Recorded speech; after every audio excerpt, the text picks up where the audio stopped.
Hello, and welcome to Let's Make a Top-Down Shooter. This video is about building the enemy spawner actor, which may cause your character to say, "Blue Wizard needs food badly." First, we're going to start by creating a blueprint. This is going to be based on the Destructible. We'll use the blueprint version. So we'll call this BP Enemy Spawner. So since that's based on the Destructible, we'll go in here. In begin play, we use this GE init health set to set the initial max health, shield, regen, and regen delay.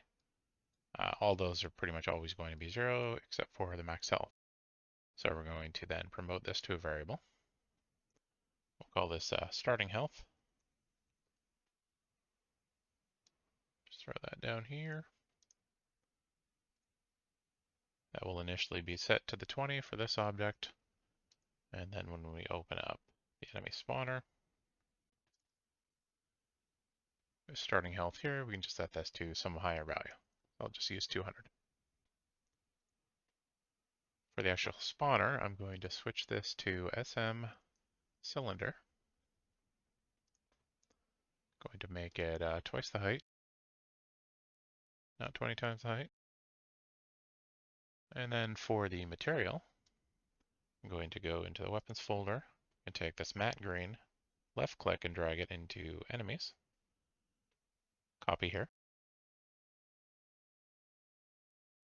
Rename this to matte red.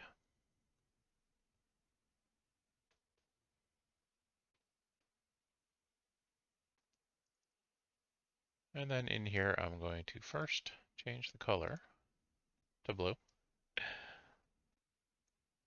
That was a joke. I'm going to change the alpha to 0.5. As you can see, it's very nice and translucent up here. He lied. To switch that, we also need to change the blend mode to translucent and drag the alpha down into opacity.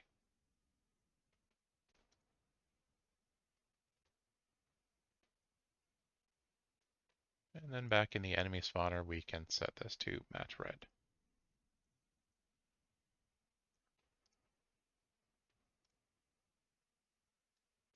Hard to tell in that viewport. Oh, there you go, you can see the lines through it.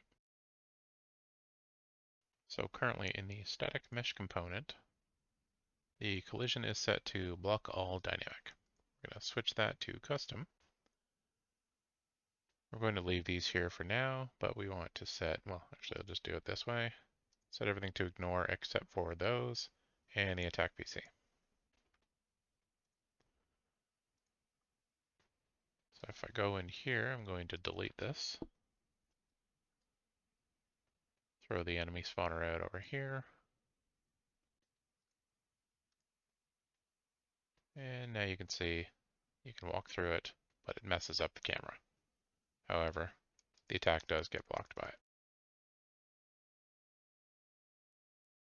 And it's tracking health, which you can see when it takes 200, eventually, it disappears.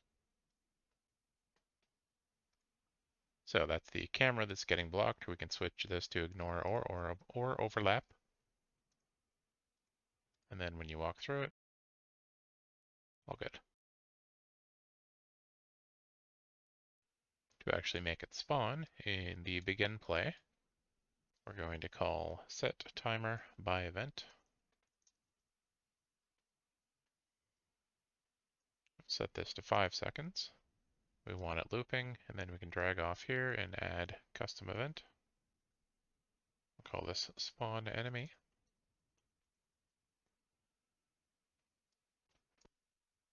And all this is going to do is spawn actor from class.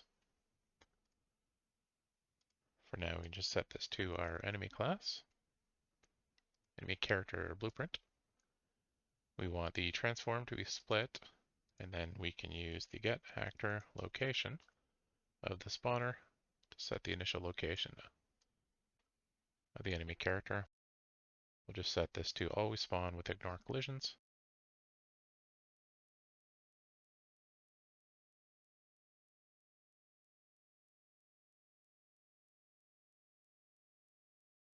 So now every 5 seconds, it'll just pop out an enemy that starts its random movement. When it sees you or hears you, then it will turn and shoot as usual. And during this testing, one thing I noticed is that with our default value set for AI controller, for the AI perception, which is currently, the hearing is set to 1000, but in handle hearing and handle damage, I had just set this to random 500. So the problem with that is if you're, let's say 300 away from the enemy and it comes out, it's facing the other way, you make a noise, this is causing a stimulus location within 500 of where the noise is generated, which could actually be on the opposite side of the enemy. So to fix that, I'm just going to add a little logic, which is based on the controlled pawn. So that is the enemy character. We'll get the actor location. We're going to take the stimulus location, subtract the actor location. We will get the length of that. Oops. And then we can also just divide this value, let's say by 2.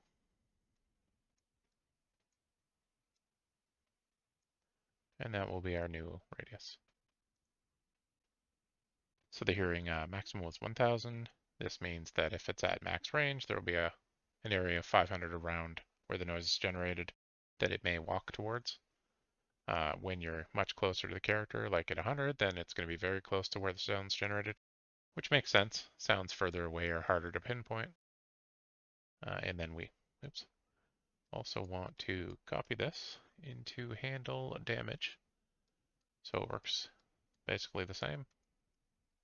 You can change this value to make it more precise for one versus the other.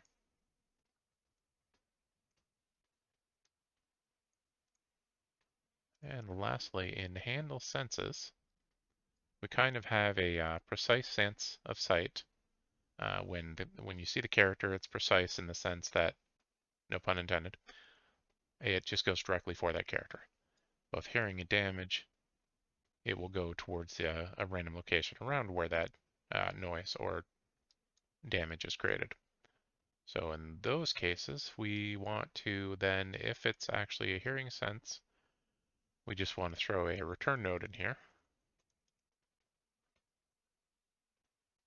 And similarly down here.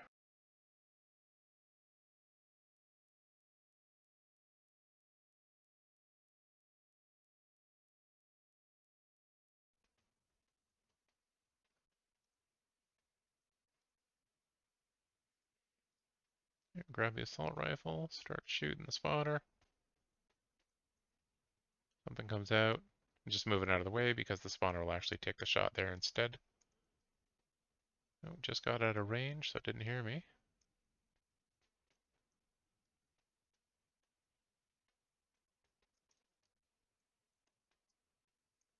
And I've ran out of bullets. So you may want to tweak some values or start with some higher max bullet count or add ammo pickups or something. Thanks for watching. If you liked the video and would like to see more, you know what to do. And if you would like to support this channel or just want to download the project files, you can do so through my Patreon linked below.